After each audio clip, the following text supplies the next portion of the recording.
Indo British advanced pain clinic, నొప్పి మాయం, surgery దూరం. For appointments 9155515563. వంశీ పర్సనల్ లైఫ్లో చేసిన తప్పు ప్రొఫెషనల్ లైఫ్లో కూడా చేశాడు అని అంటే యాక్సెప్ట్ చేస్తా?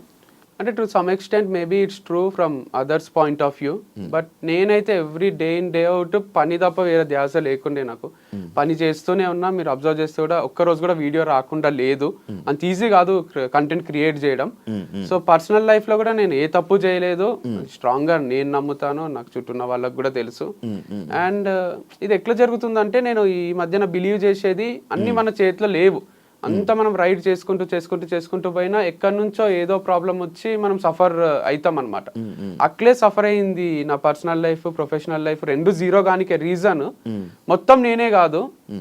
అది చాలా మంది ఇంపాక్ట్, చాలా మంది ఇంటర్ఫియరెన్స్ ఉంది దీంట్లో. సో చాలా మంది నన్ను ఓన్ చేసేసుకున్నారు. ఎంత ఓన్ చేసుకున్నారు అంటే, ఇప్పుడు నేను తాగొస్తే ఇంటికి నైట్ డాడీ తిట్టిండు అనుకోండి, అది డాడీ వరకే. ఇప్పుడు నేను తాగేది, అమ్మాయితో తిరిగేది అంత డాడీ ఒక్కడే కాదు, నాకు మొత్తం లోకమంతా డాడీ అయిపోయింటారు. మొత్తం ఇంత మంది నా పైన ఎగబడి, నువ్వు ఇక్కడ చేస్తే కరెక్ట్, నువ్వు ఇది చెయ్యాలి అని ఒక టీచర్, ఒక ఫాదర్, ఒక పేరెంట్ లాగా, ఒక టీచర్ లాగా నన్ను ఇట్లా వేలు పెట్టి చూపిస్తున్నారు. ఎవ్వరికి ఏం ఎఫెక్ట్ అయితే లేదు. మళ్ళీ ఎఫెక్ట్ కాందే you have to travel in this way, this manner అని చెప్తున్నారు. సరే, నాకు మంచినే ఉన్నా, నన్ను వదిలేసేయండి, నేను హ్యాపీగానే ఉన్నా, హ్యాపీనే పని చేసుకుంటున్నా అన్న. నువ్వు హ్యాపీగా ఉంటే మేము చూడలేము అట్లా, నువ్వు ఏడవాలే, నీకు డివర్స్ అయింది, నువ్వు వంశీ ఫామ్ పెట్టుకొని కూడా క్లోజ్ చేసుకొని నువ్వు ఏడవాలే, అయితేనే మాకు ఆనందం అని కొంతమంది అనుకున్నారు. ఆడికి కూడా చాలా మంది సపోర్ట్ చేసే వాళ్ళు కూడా ఉన్నారులేండి, అందుకే నడిచింది ఇన్ని రోజులు. కాకపోతే కొందరికి ఆ రోల్ తీసుకోబుద్ది అయింది, ఫ్యామిలీ మెంబర్ రోల్, నాకు శాసించే రోలు. సో ఎందుకు అట్లా చాలా ఓన్ చేసుకున్నారు లేండి. నన్ను బయట కూడా వంశీ గారు అన్నారు, వంశీ సార్ అన్నారు, ఏమన్నారు, హే వంశీ, హాయ్ వంశీ అనే పలకరిస్తారు. వాళ్ళకి రోజు చూసి వాళ్ళు ఇంట్లోనే ఉంటున్నా నేను అన్నట్టు అనిపిస్తుంది అనమాట. వేరే వాళ్ళు షాక్ అవుతారు, మా ఫ్రెండ్స్, నీ ఫ్రెండారా ఆయన, ఏంది వంశీ హాయ్ అంటాడు అంటే, అంతే అందరు అట్లే పలకరిస్తారు ఫామ్కి వచ్చిన వాళ్ళు కూడా. అది ఇంకొక ఈ ఫేమ్తోని వేరే బిజినెస్ ప్లాన్ చేస్తూ చేయడానికి ప్లాన్ చేయడం వల్ల లైక్ ఇది ఆపేస్తున్నావు అని కూడా మైండ్లో. నేను కమెంట్స్ ఏం చదవలేదు వీడియోకి కూడా. అట్లేం లేదు, అట్లా ఐడియా ఉండింటే బాగానే ఉంటుండే, ఏం ఐడియా లేదు. సో యాజ్ ఆఫ్ నవ్ అయితే 1 వీక్ నుంచి బ్రేక్లోనే ఉన్నా. నెక్స్ట్ ఏం చేయాలనేది అయితే ఎవరైనా క్వశ్చన్ అడిగినా కొంచెం ఇరిటేషనే వస్తుంది. జాబ్ వదిలేసి ఇంట్లో కూర్చుంటారు చూడండి, అట్లే ఉంది పరిస్థితి. సో ఖాళీ ఉన్నా, ఎందుకంటే వైఫ్తో స్పెండ్ చేద్దామంటే వైఫ్ లేదు, ఫామ్స్తో స్పెండ్ చేద్దామంటే ఫామ్ లేదు. ఎవరితో స్పెండ్ చేయాలన్నా అందరికి భయం సృష్టించిండ్రు కొంతమంది, వంశీతో జాగ్రత్త అని కూర్చొని చూపిస్తారు చూడండి. సో అట్లా ఒక మనుషులల్లో ట్రావెల్ చేద్దామన్నా ఒక నాకే కన్ఫ్యూజన్ ఉంది. ఇంట్లో కూర్చుందామంటే డిప్రెషన్ వస్తుంది. సో ఇంటర్వ్యూ రూమే బాగుందని ఇంటర్వ్యూ ఇస్తున్నా. అందరినీ మోటివేట్ చేసే మీరు ఈ విషయంలో లైక్ ఇప్పుడు ఏదైతే మీ లైఫ్లో జరుగుతుందో అందులో ఫెయిల్యూర్ అయ్యారు, దీన్ని మీరు ఏం చెప్పాలనుకుంటున్నారు? దీంట్లో గ్రేట్ లైఫ్ లెసన్ ఉంది. నాకే కాదు, నా గురించి మాట్లాడిన వాళ్ళకి అందరిది ఒక చాప్టర్ లాగా తీసుకుంటే ఇంతకన్నా మోటివేషన్ ఒకటి ఉండదు. అంటే చెప్పాల్సిన అవసరం లేని మోటివేషన్. ఒక పర్సన్ హైలో స్టార్ట్ అయ్యిండు, మ్యారేజ్ వీడియోస్, మ్యారేజ్ అవి ఫుల్ వ్యూస్ వస్తుండే, మా ఫోటోలకు ఫుల్ లైక్స్ వస్తుండే. తర్వాత డివర్స్ అయినాక నువ్వు వేస్ట్ కానివి అది ఇది హీరోలా చూసిన వాళ్ళే జీరోలా చూసిండ్రు. మళ్ళీ ప్రొఫెషనల్గా కూడా అందరు హీరోలా చూసిండ్రు, లాస్ట్కి జీరోలా చూసిండ్రు. నేను ప్రొఫెషనల్గా జీరో అయితే సెలబ్రేట్ చేసుకుందాం అనుకునే వాళ్ళు కూడా బాధపడ్డారు. మీరు కమెంట్స్లో నాకు మా అన్న 1-2 చెప్పిండు, నన్ను బాగా నెగిటివ్ చేసి నన్ను వీడు నాశనం అయిపోవాలి, వీడు అమ్మాయిలతో తిరుగుతుండు అది ఇది అనుకున్న వాళ్ళు కూడా, అరే మా వల్లనే ఏమన్నా క్లోజ్ అయిందా అని బాధపడుతున్నారు. అంటే దీంట్లో ఏముందంటే లెసన్, ఒక ఎంపైర్ కూలిపోవాలంటే వాళ్ళే తప్పు చేయాల్సిన అవసరం లేదు, చుట్టూన్న వాళ్ళ తప్పుల వల్ల కూడా దాన్ని కూల్చేయచ్చు. వెన్నుపోటు అంటారు కదా, సో ఇది ఒక పెద్ద వెన్నుపోటు లాంటిది. ఇది నన్ను నేను ఊరేసుకొని చచ్చిపోలే, నేను వెనుక నుంచి వచ్చి కుచ్చి చంపినట్టు ఇది. సో నన్ను ఏం చేయలేక నా ఫార్మ్స్ ని చేసేసిండ్రు అని, అది కూడా హార్ట్ బ్రేకే. అంటే చాలా సెన్సిటివే ఇది, ఎందుకంటే లక్షల అప్పు ఉంది, అంటే చాలా అప్పు ఉంది. వాళ్ళందరూ అడుగుతున్నారు, వాళ్ళకి ఏం చెప్పాలో అర్థం కాదు, టైం తీసుకుంటున్నా. అండ్ దాంతోపాటు నెక్స్ట్ ఇన్కమ్ సోర్స్ ఏది లేదు నాకు, అందుకే ఇంత బాధపడుతున్నారేమో పేరెంట్స్ కూడా. అండ్ నా ప్లేస్లు ఉంటే వేరే వాళ్ళు సూసైడ్ చేసుకునే ఛాన్సెస్ ఎక్కువనే ఉండే. నేను బయటికి నవ్వుతున్నా కానీ చాలా సఫకేటింగే ఉంది.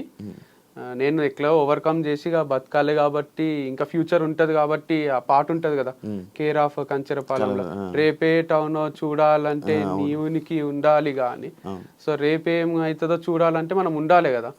అందుకు గుండె ధైర్యం ఒక్కటి ఉంది, ఇంకేం లేదు నా దగ్గర. అసలు ఆస్తులు కూడా లేవు. ఆస్తులు అని ఉంటే ఒక 2 ఎకరాలు అమ్మేసి అందరికి తీర్చేస్తుంటాయి అని, ఒక రూపాయి ఆస్తి లేదు, అప్పులు తప్ప ఏం లేవు. దాంతో పాటు నెగటివిటీ కూడా ఉంది. అవును, మరి ఈ నెగటివిటీతో మళ్ళీ వేరే బిజినెస్ చేయలేదు కదా, ఒకవేళ ఇది చేసినా కూడా మళ్ళీ అదే నెగటివిటీ స్టార్ట్ అంటే కంప్లీట్ లేదు కదా, 100 లేదు, 50-50 ఉంది.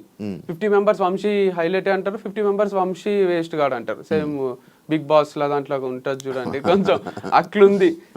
యునానిమస్ గా లేదు, కాకపోతే నేను అంత క్లాసులలో అక్కడ యునానిమస్ చూస్తుంటే 100 పిల్లలు ఉంటే 98 మంది సార్ హైలైట్ చెప్తాడని మంచి అట్లుంటుండే. కాదు, ఇప్పుడు నువ్వు ఏదైనా వేరే బిజినెస్ పెట్టావనుకో, మళ్ళీ ఇదే పోట్లు, ఇవే పాయింట్లు, ఇవే కామెంట్లు, ఇదే బ్యాడ్ చేస్తే ఏం చేస్తావు? అందుకే ఆలోచిస్తున్నా వెనకాలండి నడిపియాలా అని. నేను ఆన్ స్క్రీన్ రాకుండా దాచుకొని వెనకాల ముందు వేరే ఫేస్ ని పెట్టి వేరే హీరోనో హీరోయిన్ అట్లా చేయాలి. లేదా ఇదంతా వద్దు అనుకొని వేరే ఏదైనా జాబ్ చేయొచ్చు, లేదా ఇంకో వ్యవసాయం కనపడకుండా చేయొచ్చు. అంటే జాబ్ అంటే ఫ్లెక్సిబుల్ గా మనకు తగ్గట్టు ఏదన్నా నెలకు 5 లక్షలు ఇచ్చిండ్రు అనుకోండి, 8 గంటల జాబ్ ఉంది అనుకోండి, చేయగలను. అంటే అప్పులు తీర్చేంత వరకు చేసేస్తా. సో అది ఒక 2 years చేసి అప్పులన్నీ తీర్చి తర్వాత ఏదైనా స్టార్ట్ చేసుకుంటా. నెలకు 5 లక్షలు 2 years పని చేయాలి, అప్పుడు తీర్చదు అప్పు. అందుకంటే 60 లక్షలు దాంట్లో ఒక 10 లక్షలు నా ఖర్చులు పోయినా ₹1 కోటి అప్పు అనేది తీరిపోతుంది. ₹1 ఉంది అప్పు ఆల్మోస్ట్ ఉంది. సో 50 లక్షలు వరకు ఒక్క ఇన్వెస్టర్కే ఉంది, ఇంకా కూడా లక్షలు ఉన్నాయి వేరే వాళ్ళకు. బాగానే అయినాయి, కానీ ఏమో దీనివల్ల ఏమైనా వచ్చే ఉన్నాయి ఇప్పుడు ఈ సేల్? ఏం లేవు, చిల్లర పైసలు రావడమే. ఓనర్ ఒకటి ఏమైనా అడ్వాన్స్ తిరిగిస్తే అది హెల్ప్ అవుతుంది. 6 నెలలు అడ్వాన్స్ ఉంది వాళ్ళ దగ్గర, 1 నెల నేను ఇయ్యలేదు, ఇంకో 5 నెలలు ఉంది. వాళ్ళు కూడా ఏమో అంటున్నారు, చూడాలి. మరి 5 నెలలు ఉన్నది అంటే నడిపించాల్సింది ఒక 5 నెలలు అలాగా. అట్లా ఒప్పుకుంటలేరు, ఇయ్యో నడిపియో అంటున్నారు. ఇప్పుడు మనం అమౌంట్ పే చేసి కరెంట్ మంత్ది కూడా నడిపియమంటున్నారు. 5 నెలలు ఉంది కానీ నడిపించుకుంటాము అంటే అట్లా ఒప్పుకుంటలేరు. మీ పేరెంట్స్ లైక్ డౌట్ జనరల్గా, లైక్ ఇప్పుడు మీ పర్సనల్ లైఫ్లోనే ఫెయిల్ అయ్యి మళ్ళీ ప్రొఫెషనల్ ఇలా ఫెయిల్ అయ్యి ఇలా మీ ఫ్యామిలీ మెంబర్స్ కానీ మీ పేరెంట్స్ కానీ ఏం రియాక్ట్ అవుతున్నారు, ఏమంటున్నారు అని? అంటే it's not over until it's over.